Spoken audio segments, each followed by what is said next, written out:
एमाले र कांग्रेस र पछिल्लो चरणमा माओवादीको ब्यानरमा चाहिँ डिप स्टेट चाहिँ आयो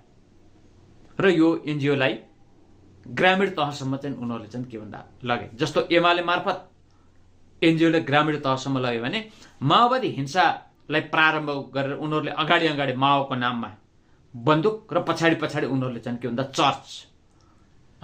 लिएर चाहिँ उनीहरू चाहिँ के भन्दा गाउँ र बस्तीसम्म पुगे है।